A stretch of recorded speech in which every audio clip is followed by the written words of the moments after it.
I really appreciate y'all coming out, and I thank you for making it out today.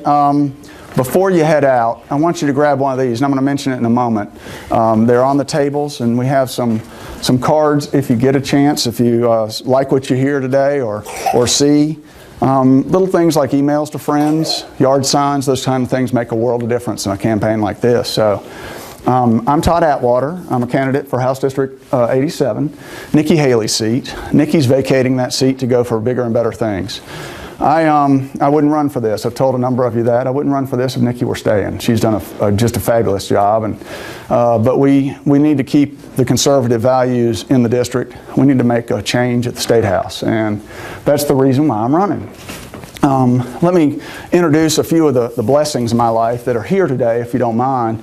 I'm the son of a single mom. A school teacher that taught English. I do not do that well, so I admit it. I'd rather do math than English. But my mom, where is she? In the very back. My brother, who would sacrifice his left and right arm for me, Marty Atwater. I have a sister who is in Louisville. She works in a hospital. I saw Carolina. I have no idea where Jim is. My daughter and my son, who's probably in the creek right now. They're a large part of the reason why we do what we do, why I decided that I would do this. I have a wonderful job. I work with wonderful people. I have 2 wonderful children, but I couldn't continue to let our government go and not step forward if I wasn't willing to do it myself. So that's one of the reasons. But my best friend in the world, and the woman that I asked to marry me 17 years ago, Beth. She's my... Anyway, the reason why I'm running is because she pushed me into it and wouldn't do it. Truly, thank you so much. I'm honored to be in this race, and I'm more honored by y'all being here. A rainy day like this sort of reminds me of what we're facing at our State House. It's sort of glum out there, and quite frankly, a little frustrating. I think we've lost our way, not only as a Republican Party, but in all of America, but South Carolina in particular. When you go from an economic high that we were 15 years ago to where we are today, the economic unemployment numbers that came out recently, it's shameful. And I think we're leaderless, quite frankly.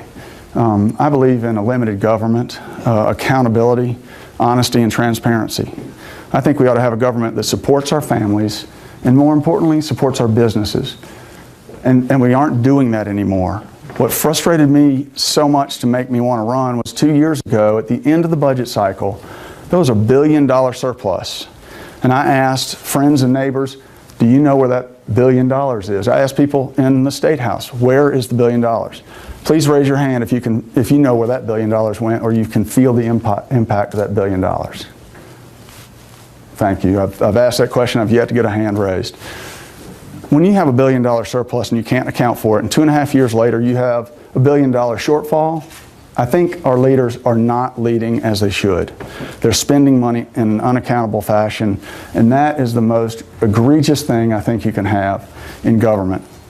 So, one of the things that I have mentioned is a limited government. We were founded on a number of principles, and they're maintained and held in this document. Unfortunately, this document's being assaulted. South Carolina has put forth the 10th Amendment. They passed it a little bit varied from what was introduced. At least we're trying. But I want you to take one of these and remember every time you get a chance to open it. If I get elected, on my desk in my office at the State House, there will be 2 documents. This will be one, and the Bible will be the other. Hard for me to step away from this because the principles are so valuable to us that what we need to do is return to them and keep them in front of every one of our elected leaders. That's what we need to do. I want to thank you again. Don't want to keep you long. I really appreciate you coming out on a day like today. Remember, we have a primary June 8th. I can really use each and every one of your help. Your vote is important. Talk to your friends and neighbors. Help on the campaign if you can. Grab a card. I promise we won't put on a commercial list. You won't be overwhelmed or anything else. But it's important. It truly is important that we stick to our founding principles, that we have new, bold, fresh leadership, somebody that's going to try to limit government and try to support our families and our businesses throughout the whole process. So I will be here if you have any questions. Please don't hesitate to come and ask.